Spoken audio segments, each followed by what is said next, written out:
So I'm at the SeaTac airport right now, about to hop on a flight to go to LA to attend Rockstock 2019.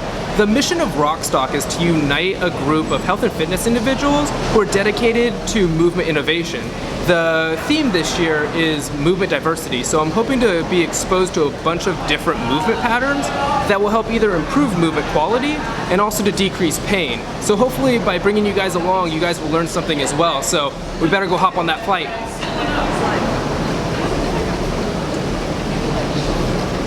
It's probably a good idea to bring the camera along as well. Let's go.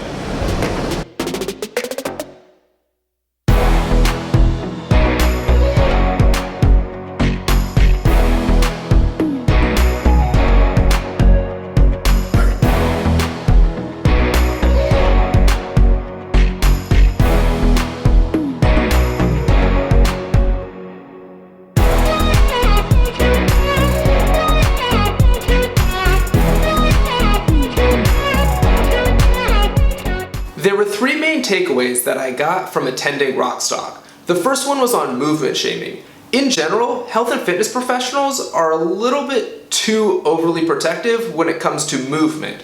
We'll tell people not to squat or deadlift or run because we saw something biomechanically that isn't correct.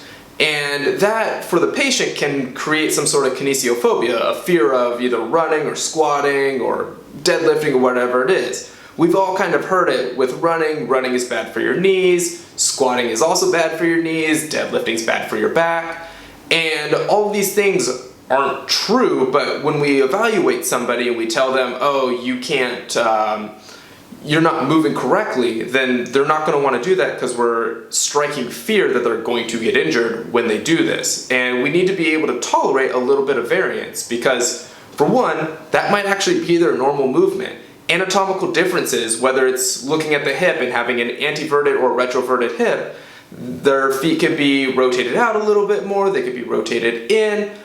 Those can actually be structural reasons why they squat a certain way, and that doesn't make it wrong, it's actually right for them. And so we need to be cognizant when we're evaluating movement that we're not creating fear of movement when assessing people. The second part of movement shaming is that there's probably not a perfect or ideal way to move anyways, and that movement is actually going to be context specific.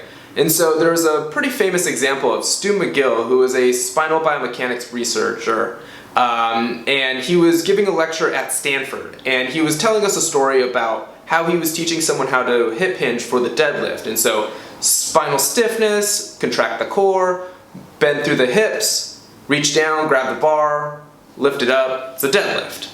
And the next thing he did was he dropped a pen on the ground and asked the person to pick it up. And sure enough, he relaxes the core, bends through the low back to go pick up the pen.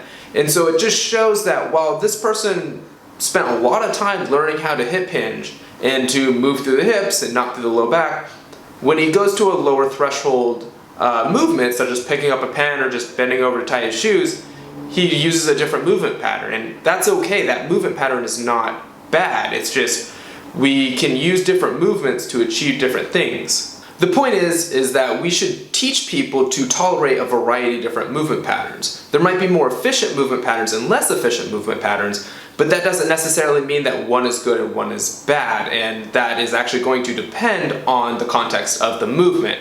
And so when we're evaluating movement or teaching movement, we should allow people to kind of explore some different patterns and not shame them for moving in a certain way. The second takeaway kind of piggybacks off of this idea of movement variety in that we should give people permission to explore movement, to kind of create a playful environment.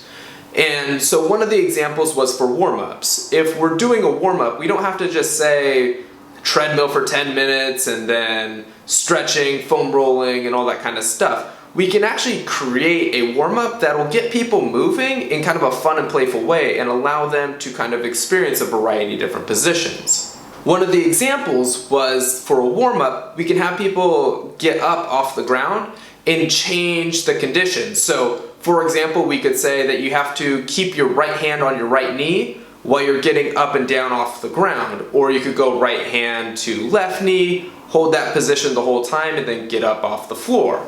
And it changes the way people have to move because now they can't use either their right hand to help push them off the ground, or they can't roll over on that left knee because their hand's there. We can also do no hands, where hands are behind your back or behind your head, whatever it is. And it'll get people moving, and it'll make them think of how to kind of move, and also get them out of that same rut of if they always get up in one certain pattern, it forces them to explore movement and kind of change their movement pattern. And with this idea of exploring movement, mistakes are going to be made. Maybe they get stuck and they can't get up, for that example of the warm-up, or maybe they're going to lose their balance and kind of have to, break the condition where they're going to have to use their left leg or something like that, or use a wall. And we need to make sure that it's okay. That's a learning opportunity. When mistakes are made, they can be self-corrected, because they'll say, oh, as I was moving, I fell off balance, so maybe I need to do this or do that. And we need to encourage those kind of things, because that'll help foster that motor control and that motor learning. The third takeaway from Rockstock was the importance of psychosocial factors. And while this probably seems like it's out of the blue to be talking about psychosocial factors, they're incredibly important, especially when we're working with people. And the first example would be looking at the person that you're actually working with. Are they a perfectionist? Are they very analytical? Are they playful? Are they shy? Are they outgoing? All of these things will change how a provider or a coach would interact with somebody. And so if we have like a perfectionist, then maybe we don't push them into movements they're not comfortable with, because they're going to get frustrated with those movements. And so we want to make sure that we're obviously gradually progressing the difficulty of the exercise, but we're not making it so difficult that they can't do it.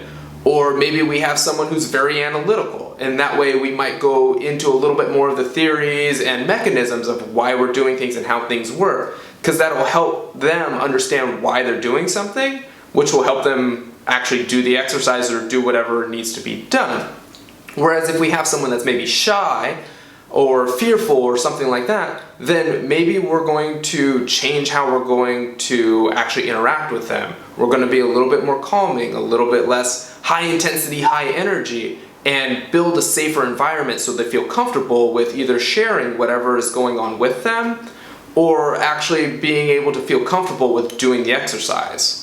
And this ties into being aware of the language that we're using when we're communicating with someone. And so we talked about Nocebo Language, which is language that would have a negative outcome when we're communicating with a person. And so that would be using phrases like, you have a damaged rotator cuff, you have a torn shoulder labrum, you have osteophyte formation in the shoulder, your knees are bone on bone, or you have the spine of a 90-year-old. And all of those things, when we think about it, if somebody told you that your knee's bone on bone, they're probably less likely to go walk or run, because that impact is going to make that osteoarthritis worse in the knee. Or if we have an osteophyte in the shoulder, maybe I shouldn't be lifting with my shoulder, and that I actually need surgery to remove that osteophyte. However, in both of those scenarios, exercise is actually really good for those with osteoarthritis.